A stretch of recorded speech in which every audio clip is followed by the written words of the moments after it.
So we are continuing with Sri Nisargadatta Maharaj's teaching from the book I Am That. And this is the second part where again we are continuing the same discussion that we had in the last video, where we are examining if the person that we think is here, does it exist or not? And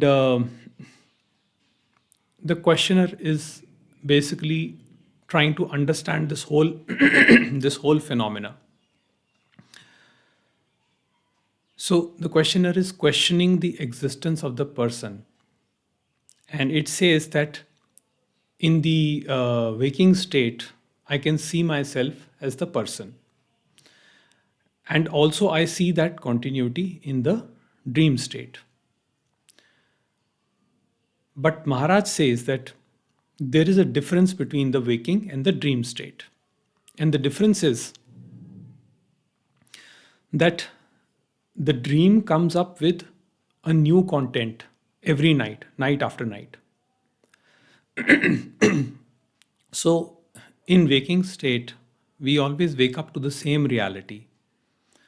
You know, when you wake up in the morning, you have the same bed, the same room, the same environment, and everything.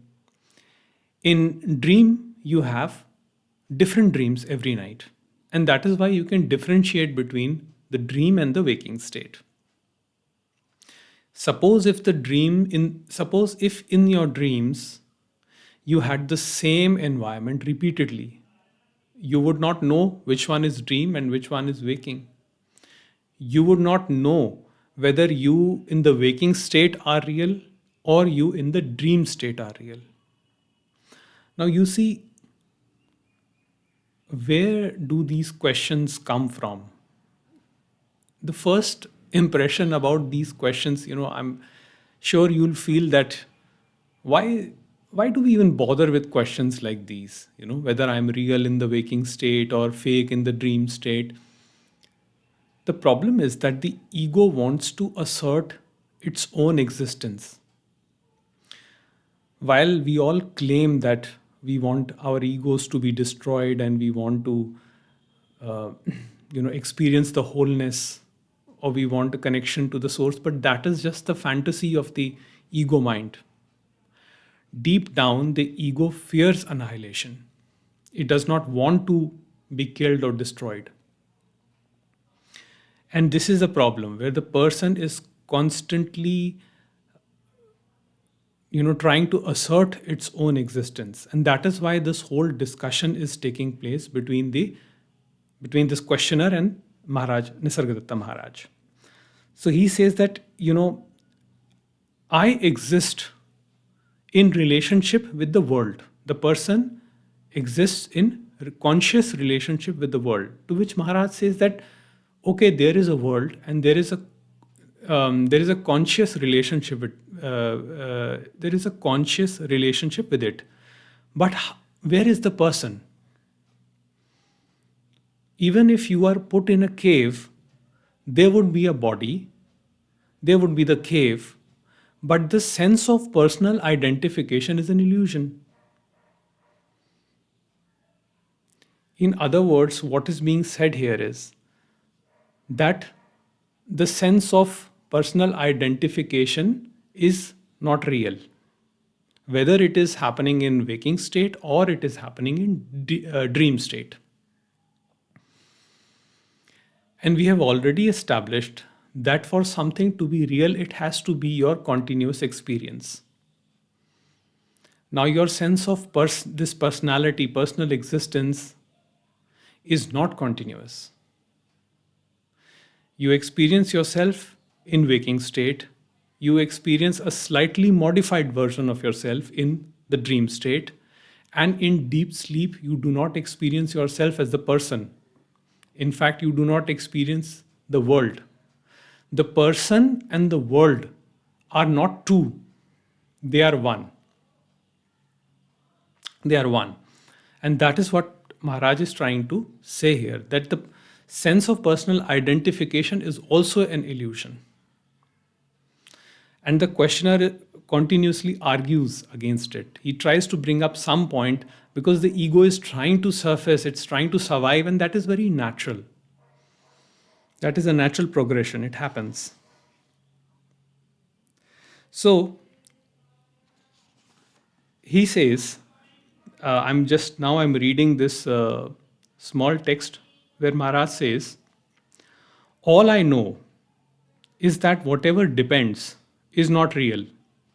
The real is truly independent, since the existence of the person depends on the existence of the world, and it is circumscribed and defined by the world, it cannot be real. Have you ever seen the world outside of your consciousness? The world, whether it is the waking world or the dream world, exists within your consciousness. There is no object that you have seen that can be known by you that exists outside your consciousness. So the sense of personal identification is not real. Only the consciousness is there, which projects itself as the subject object relationship. And further, Maharaj says, you cannot possibly say that you are what you think yourself to be. Your ideas about yourself change from day to day and from moment to moment. Your self image is the most changeful thing you have. It is utterly vulnerable at the mercy of passerby. A bereavement, a loss of a job, an insult, and your image of yourself, which you call your person, changes deeply. So you see, the person changes with the world, and the entity that changes cannot be real because the change can only be witnessed by something which is unchanging.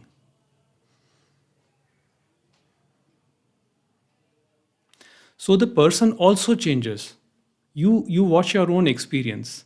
Sometimes you are in a good mood, sometimes you are in a bad mood.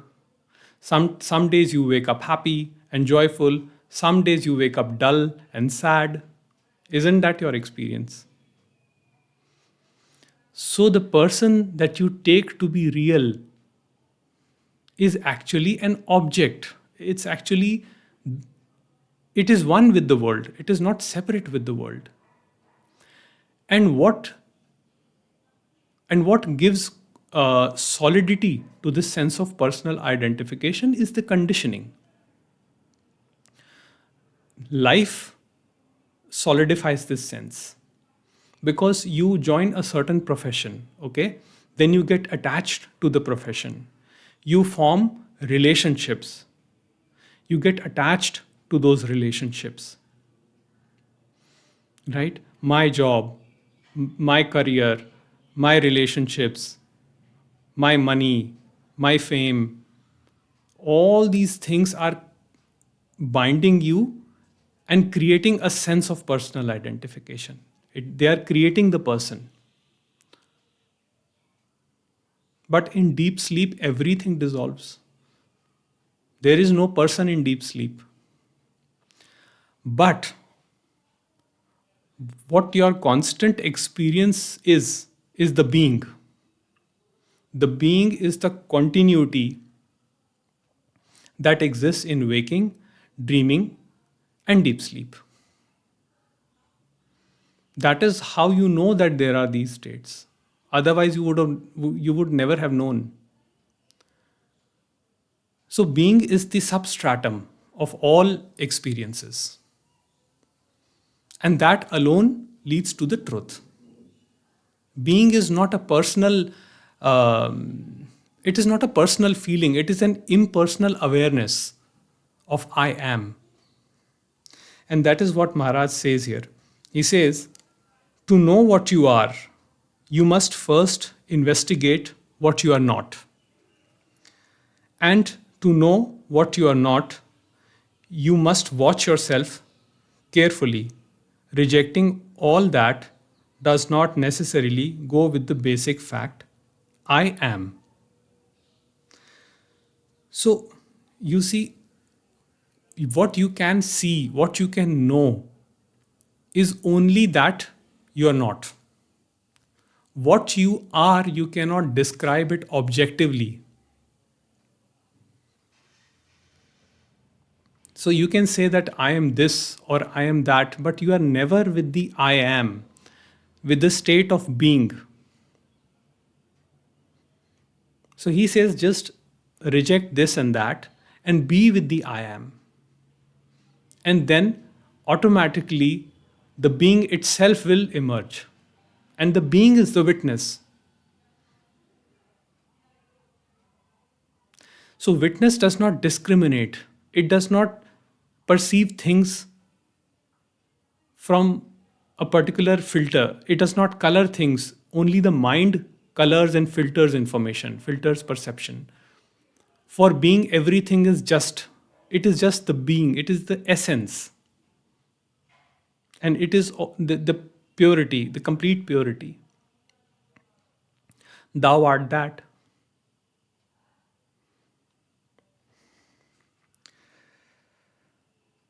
And so Maharaj says, try to feel what it means to be, just to be, without being this or that.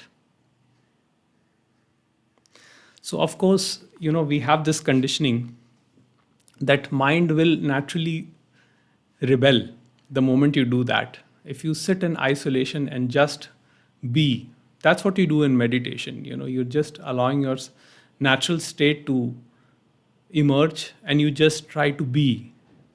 But the mind is so conditioned, so habitual that it keeps running from one direction to another. So it will either run into an imaginary future or it will go back into the past.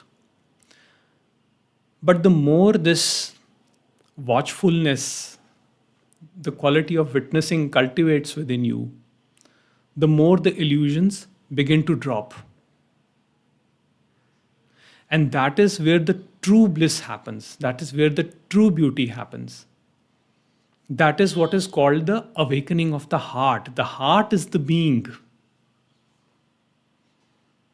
So that is what Maharaj says. So we will conclude this topic today. I'll see you next time. Take care.